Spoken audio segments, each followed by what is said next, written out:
especially with the youth athletes now, they have so much access to seeing others, and that comparison that they can sometimes get trapped in can be really harmful to their development and their enjoyment and their motivation. So if we can help them run their own race, understand that it's not about at age 13, 14, 15, doing what people are doing at 19, 20, 21, we can bring them back to focusing on their own development, focusing on their own journey, building that self-awareness of, all right, well, what do I need to work on? How am I going to work on that? And what do I need to do in terms of mental performance to support that? We are giving them that first step towards whatever they meet in the future, being able to overcome it, especially if it's adversity or setbacks or challenges, things like that. Welcome to Charge Forward Coaching, the podcast for committed athletes and individuals who want to achieve more on and off the field. Hosted by James Blasco, certified mental toughness and resilience coach. You'll gain insights and inspiration from elite athletes, coaches, and others who know what it takes to excel. Are you ready to go to the next level? Then tune in, get inspired, and let's charge forward. Now here's your host, James Blasco. Hello and welcome to another episode of the Charge Forward Coaching Podcast. I'm James Blasco. Today we have a great episode because we have Cat Lutz, the head of mental performance at IMG Academy. And if you don't know much about IMG Academy, it's one of the most prestigious sports performance and educational institutions in the world, catering specifically to high school student athletes and helping them achieve their biggest dreams. And Cat is perfect to talk about mental toughness, whether it's a high school athlete or an adult athlete. So Cat, welcome to the program. Thanks, James, for having me. So why don't we start with a little bit of your background and how you ended up at IMG Academy? Yeah, of course. So I was really fortunate throughout my life. I played basketball. I got to play Division I at Iona College, and then got to go overseas. And probably the best part about that ended up being that ultimate student athlete life, because it allowed me to advance my education. I ended up being able to get 2 master's degrees, one in clinical mental health counseling, another in applied sport and exercise psychology. And then while I was overseas, actually do my PhD in applied sport and exercise psychology. And along that journey, obviously getting to play, getting to see the ins and outs, the ups and downs of sport, and then get to start working with athletes on the flip side of that as a mental performance coach. So along that journey then, I wrapped up my career overseas. As I finished up my PhD, and then I was looking to come back stateside and got really, really fortunate and blessed that an opportunity came up at IMG, and I went for it, and I'm so happy to be here. And now here at the Academy, as you mentioned, I'm head of our mental performance team, so I oversee a team of 12 other mental performance coaches. We work with every single athlete in sport within the Academy, and it's just such an amazing example of the support that we can provide, especially to the youth athletes here. Absolutely. Yeah, when I was looking up your background, I was like, wow, this is a very impressive individual. So I couldn't wait to speak with you. So why don't we get the ball rolling by talking about why you feel that mental performance, mental toughness is just as important in terms of a training perspective as is physical training. Yeah, for sure. So I think when you think about an athlete's development, right, we go and we think about their strength, we think about their speed, their agility, their technical development, and technical skills. And obviously those are very, very important. And as an athlete progresses in their career and they go a little bit further and a little bit further, the separator in those physical areas is very slim. And what we tend to find is what does become that ultimate separator is their mental game and the mental factors and the mental skills that they use. And what we want to kind of start to think about and why it's important is that we don't have to wait until we're at that level, that professional level. The earlier that we can start to build those mental skills and become confident in using them, we're going to really start to overachieve and overcome those roadblocks that we might meet in the future. Yeah, and I'm a big believer in the 4 C's of mental toughness: commitment, control, challenge, and confidence. And one of the questions I had was, so as you're working with the student athletes on their mental toughness, what are some of the first struggles or challenges that you see that you realize you may have to work on with those individuals? Yeah, I think especially if we think about any athlete, but the youth athlete in particular, they're already thinking about their destination, right? They're already thinking about the end game, the goal that they set, and sometimes they can forget the journey that it takes to get there. And sometimes they also forget that journey is going to have a lot of highs and a lot of lows that we have to kind of be at least mentally prepared for. So I think when I'm really starting to work with athletes and we're in that realm of commitment, we have to start to identify, right, well, what are your goals, but what are the expectations that you actually have for those goals and achieving those goals as well, right? So are we setting goals first and foremost that are realistic? Are they attainable? Are they measurable and timely? Are they outcome focused, right? We're only thinking, I want to win this, or I want to win this award or this championship or whatever. Or are they process focused? So that's the day-to-day, the nitty gritty, the grind of it all. And then we have that starting point really to go, all right, well, if this is the goal that you have and it is realistic, it's attainable in the next year, now we can start to get to what are the steps that actually go into getting you there. And I think when we can strip that back and start at that foundation, that's when we see a little bit more effective goal setting happening, as opposed to just, I want to get to the NBA. And you're like, great. Okay, well, what goes into that? What are we doing to actually help us get there? So I think that's the starting point for me to help overcome some of those maybe barriers or issues we have with the goal setting and commitment process. Yeah, that's great info. And you talked about creating the steps, once they set their goals. And I know from a physical aspect, there's a lot of routine, right? Because you go to practice and you're doing those things to develop process. How about on the mental side? How do you develop a routine to improve your mental performance? Yeah, absolutely. I think when we talk about mental routines, it's also important to kind of note that there are mental routines that happen outside of the sport, and then there's the mental performance routines that happen within the sport. And both are very important. And when we start to build out those routines with athletes, I really kind of I try to break it down for them as simple as possible, right? You've got your pregame, the night before, you've got your pregame right before, and then you've got your game and then postgame. And we really start to look at that, building that self-awareness piece. Because what we ultimately know is that one size does not fit all in terms of mental routines, right? Like what works for me might not work for you. What works for one athlete's not going to work for another. So we really have them start to build that self-awareness of, all right, hey, the night before a game, what emotion, what feeling, what do I need to feel like I'm going to set myself up for success? And when we start to have that awareness and that foundation, then we start to build things in that support that. All right, maybe we have an athlete who the night before a game gets super amped up, they're super ready to play, and actually that's then impacting their sleep. So we want to calm them down. All right, maybe we're looking at breathing, maybe we're looking at PMR, things like that. Maybe we've got an athlete that's the exact opposite. All right, they're a little bit too calm. Can we have them watch film? Can we have them do a little bit of mental imagery? So it's really finding what works for them in order for them to feel most prepared heading into a game. And we start to think like that routine has become so important because over time they might make little tweaks here or there, but it's going to be, again, I'll use that word foundation. It's so important to have a strong foundation because when they meet adversity later in their careers, and they absolutely will at some point, whether it's an injury or a bad performance or anything like that, they can go back to those mental routines that night before, the day of, post reflection, and know that that's something that has worked for them in the past, and they can go back to that to feel good moving forward. Yeah. One of the things I think about, I'm about to date myself. When I played sports years ago, there was in high school, no mental performance, mental toughness coaching, training, anything like that. When you first meet the student athletes, they come in as freshmen or whatever, how prepared are they? Is it different now? Do they have some idea, or are they kind of, this is all new to them? Do you know what I think?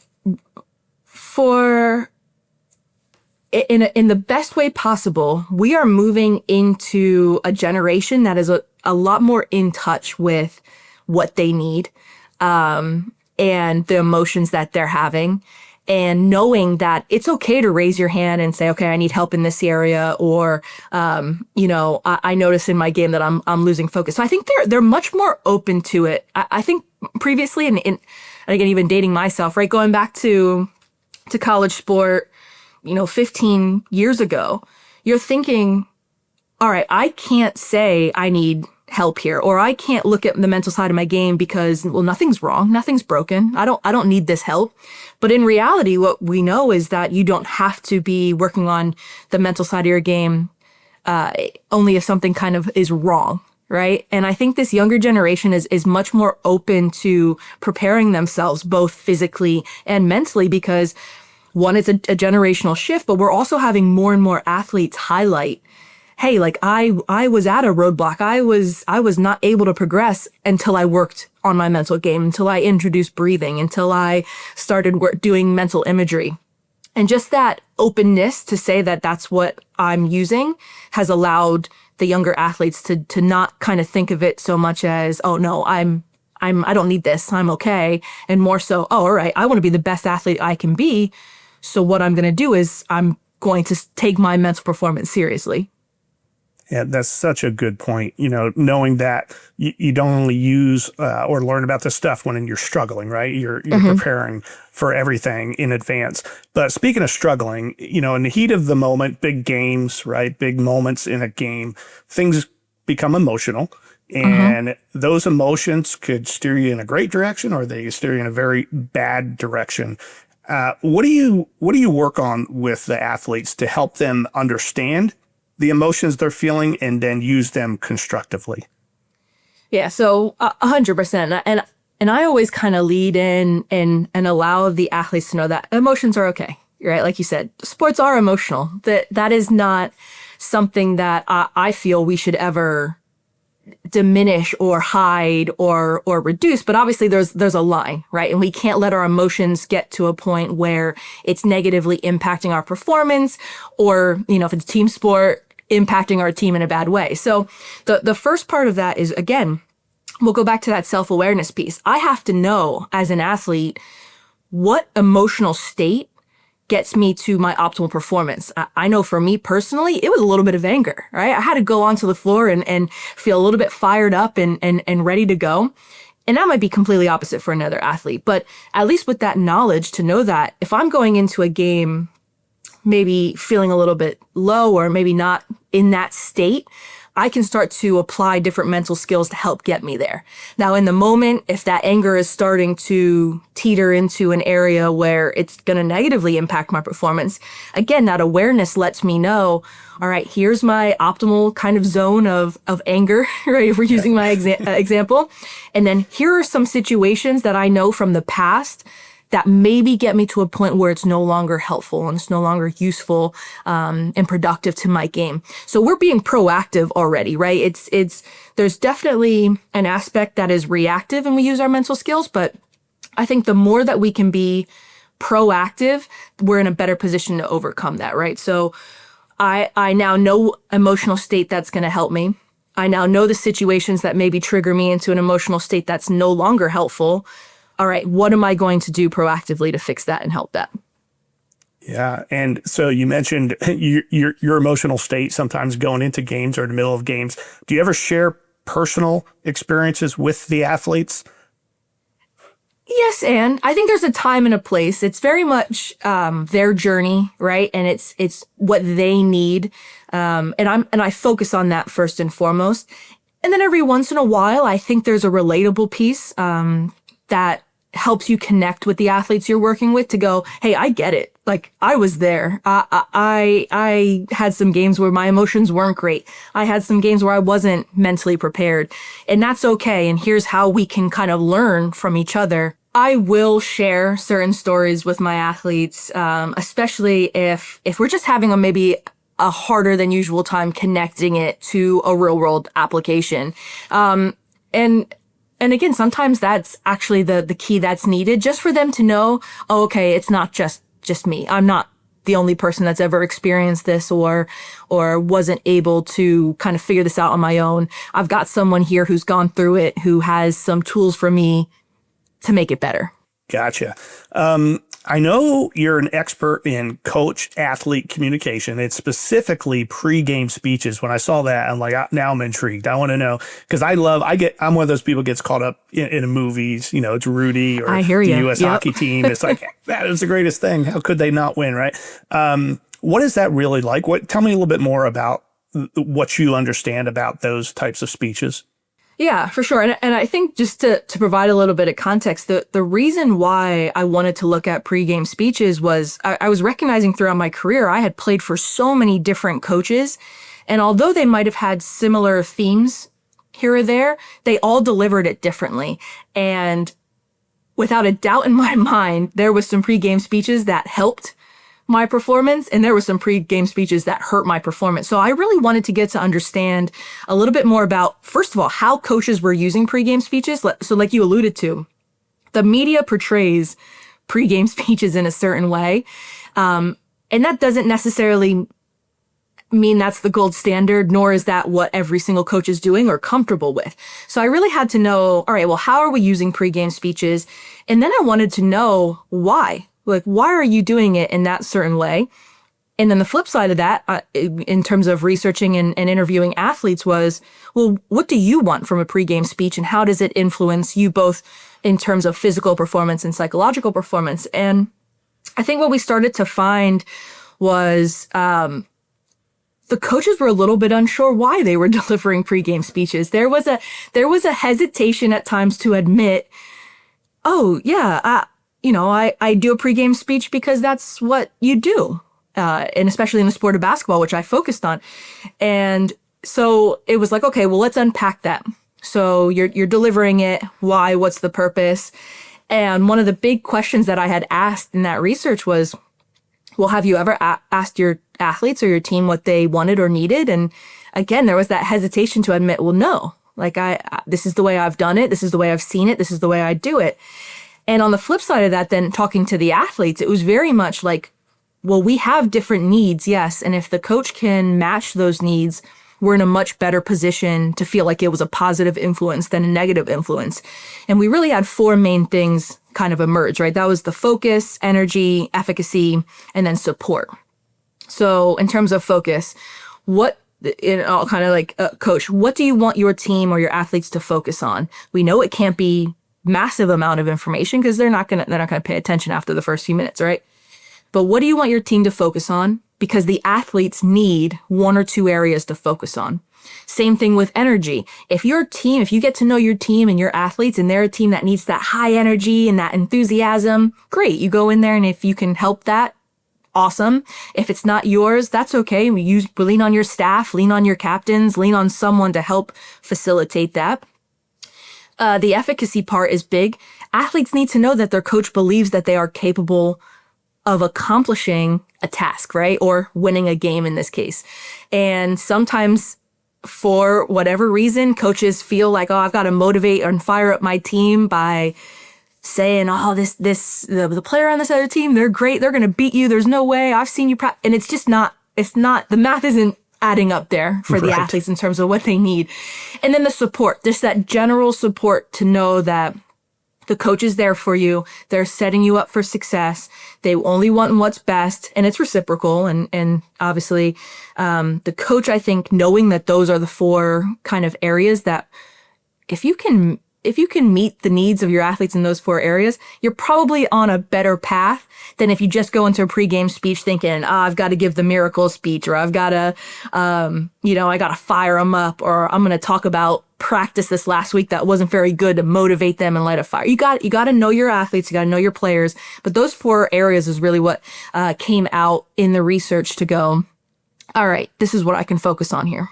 Yeah, no, I love that. That brings so much clarity to that whole situation. I'm sure a lot of coaches can take advantage of that. Quick question. I do want to jump to focus. You mentioned that in a second, but in regards to speeches at, like, say, halftime, I've read some interesting articles about speeches that have made a big difference at halftime, specifically to teams that were behind, not behind big, but behind just a little bit. Right. What can you tell us about that type of situation? So I mean, I'll hold my hands up. My research was very much focused on the pregame, but we know that the halftime talk can also, in some forms, help or hurt a team. And when we think about that time frame, it's obviously you're already in the heat of a game, right? You've already played either the first half or the 2 quarters, and in those moments, again, knowing your athletes, knowing what they need, is going to be first and foremost. And sometimes, some coaches have a knack for figuring that out. And some coaches need to be a little bit more confident in asking, hey, what do you need in these situations?